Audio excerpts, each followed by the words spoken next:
Hey, so let's talk about your day. I know that you said it was pretty rough, like students weren't listening, you felt like crying. Let me tell you, my first few years teaching, I felt exactly the same way. I dreaded going in the next day because I felt like such an imposter in the classroom.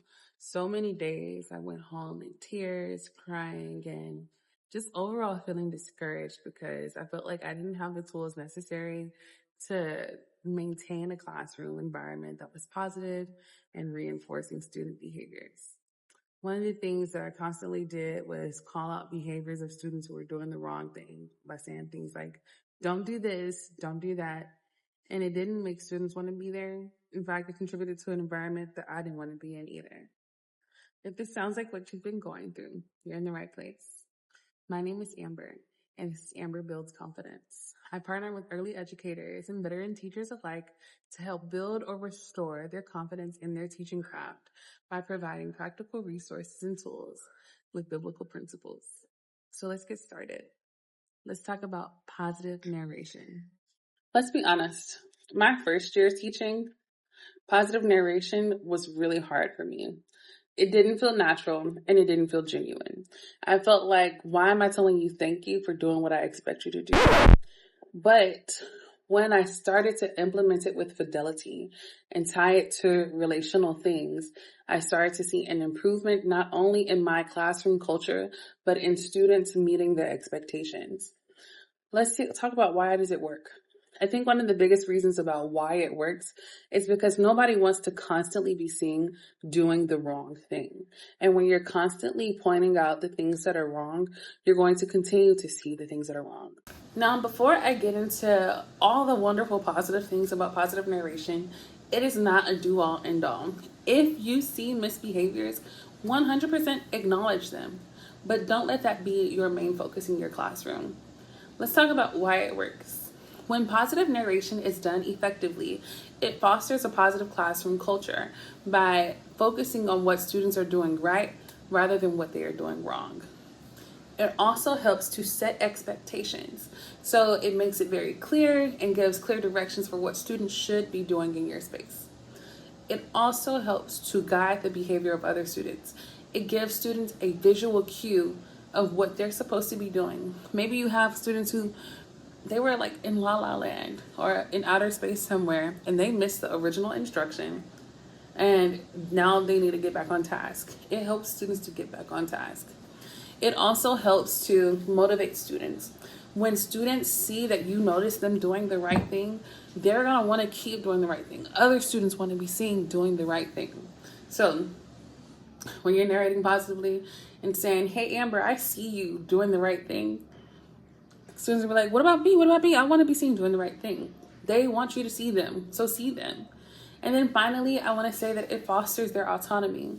The more that you reinforce positive narration and behaviors, students are going to be able to start self-regulating themselves and take more accountability for their actions. So how is this biblical? Well, there's a few instances, actually more than a few instances, where this shows up in scripture about the words that you speak and the power that they have. In Proverbs 18, verses 20 through 21, it says, a man's belly shall be satisfied with the fruits of his mouth, and with the increase of his lips shall he be filled.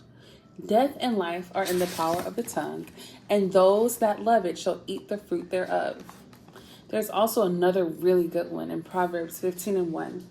It says, a soft answer turneth away wrath, but grievous words stir up anger. So the more gentle you are with your response, it's gonna turn students around to like, oh, this is what I should be doing. But when you're speaking angrily at students and it's obvious that you're angry and irritated, they're gonna respond in the same manner. Also, with you narrating positively what they are doing, you're going to start seeing more positive actions because you're eating the fruit of what you are speaking.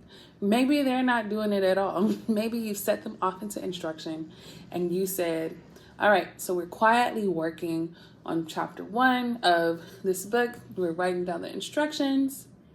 And right now I'm looking at everybody working. And then you set them off and you don't see anybody working. That happens sometimes. And that is okay because you can still positively narrate.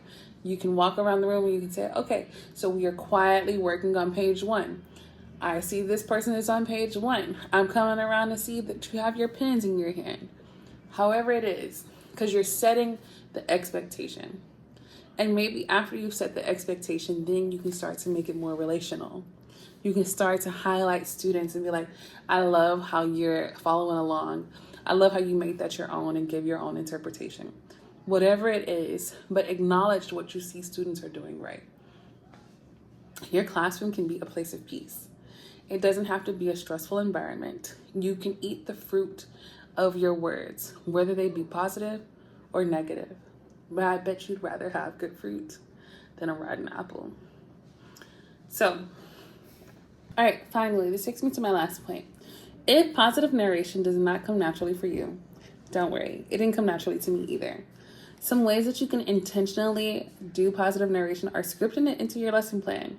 Script it for when you're going to give a transition. That way, you'll see when you've given an instruction how it's implemented. A way that you can use it is by saying, as simple as the do now. You can walk around the room and say, I noticed that Sophia has started on the do now. I noticed that Roberto has his pencil in his hand and he's getting started on the do now. And the more that you practice, like just noticing the things that are happening in your room, the more other students will fall into line. Let me know how you plan to implement positive narration into your next lesson and come back and tell me how did it go. Until then, I look forward to seeing you at our next coaching call. Have a great day. Bye.